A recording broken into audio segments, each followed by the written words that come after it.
Of crime fiction. What's the trick? What's your trick? Well, I'm just very observant, very curious. Yeah. Everyone likes to think they're observant and curious. But I'm especially observant and curious. I was a very watchful boy. Like, do you remember Village of the Damned? I was like one of those little kids with the laser eyes. I saw everything. I was kind of quiet and shy, so... And creepy. I was a creepy kid, yeah. Thank you, Naga. So before we get to your own murder mystery book, which TV detective confounded you? Which was the hardest? Because you say you got them all, but were there presumably some more difficult than others? I mean, Bergerac, for example. I love Bergerac. Did you get that every time? Yeah, and Columbo. But it was also the news, Columbo. like just watching the news. You know, I knew who did it. Like, you just watched the news if there was a murder, like, being reported on. You know, you could guess. You kind of knew. I met quite a few murderers when I was young as well. You know, I know that sounds like a little bit of an outrage. You don't really throw that into kind of... But I'm sure you have. I mean, you know, you meet people who tell you their stories. I think I've got that kind of face where people will approach me and they will confide in me. Like, people will tell me about their legal problems. I'm at the shop, I'm shopping, I'm buying my beans for my tea, and people will stop and tell me about their domestic disputes or their legal problems. Do you think that's because you have this aura? You do have... I'm taking this very seriously. You have an aura about you of, like, kind of calm affability, don't you? Yeah. That is your thing. It's only a matter of time before you start telling me your innermost secrets. No. If we just wait long enough, it just happens. I have none. It will happen. It's a good... Have you played any medics during your career? No, not yet. So you don't get medical... medical... any producers listening? OK, but you don't get medical problems. People tell you they're medical problems? Sometimes. OK, you get the whole lot. Yeah. What do you do when someone tells you, like, their marital problems and stuff? Because you're not... I'm assuming you're not a qualified, like, relationship... Oh, but I've been married for a long time. That'll do. This confidence you have. I wouldn't even call it confidence. I'm racked with doubt. Like the best of them, don't get me wrong. It just... I can't help it. I can't stop people from coming up to me. But do you say stuff back? I do. I mean, I offer them advice. Like, I'm a wise person. I think we should have you here more often. You could do a regular slot, maybe. I think so. How about that? But crucially, from the point of view of my fictional detective here, he's a celebrity gardener who's had a big career in the UK on TV and radio, and he comes back to his small town in Ireland, and people do relate to him in a similar way to the way they relate to me. The book is called A Plot to Die For. That's right. Play on the words, obviously, because he's a gardener. Mm-hmm. And you had done this yourself, gone back home, had you? Is it part of this your story? Well, I mean, like every writer will tell you that every character is sort of loosely based on themselves. So my leading character, I guess, is not a million miles away from me. My first idea for a fictional character, by the way, was to be an actor playing a detective in a show set in the Caribbean when a real murder happens on set and it falls upon him to investigate it. That was a bit too close to home.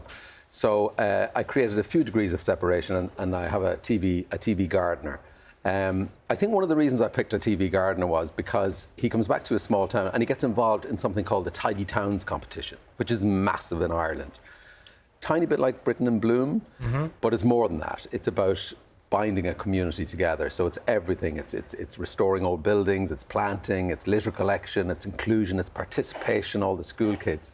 So he's roped into that, and very quickly he starts investigating murders. He brings his mother to choir practice, and somebody drops dead during what the world needs now. And we go from there.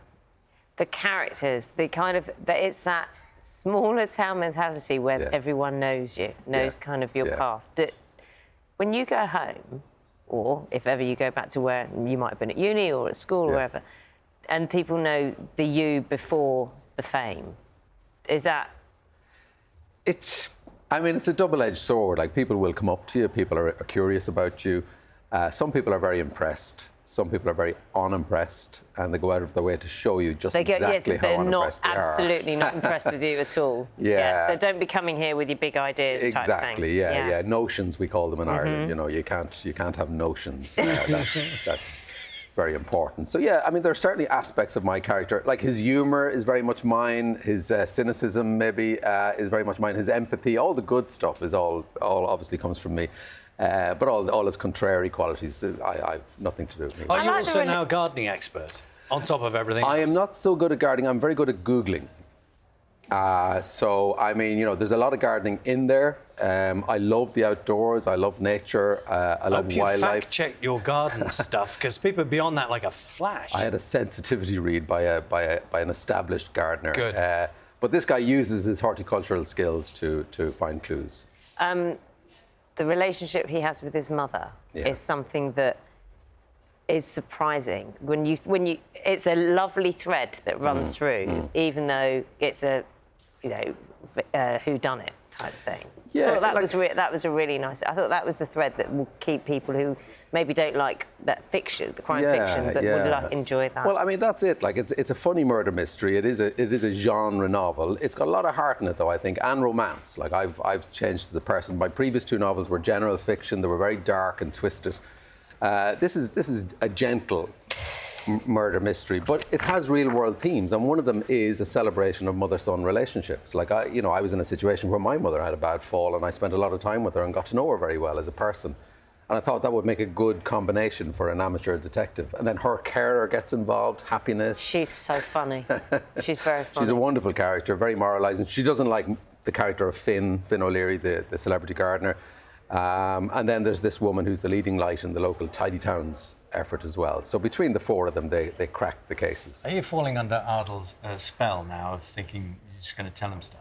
I feel like I am. It's like having a hypnotist on the sofa. It's a bit weird. I'm going to look the other way now. You can tell him stuff, by all means. We'll just get. We haven't got long. You two can sit and you can tell him everything you want to. I'm going to do that. I'm just going to look down here. Lovely to see you. Thank you. Thank you. Ardal, thank you. Ardal O'Hanlon's new book is called A Plot to Die For. We'll be back with the headlines very shortly.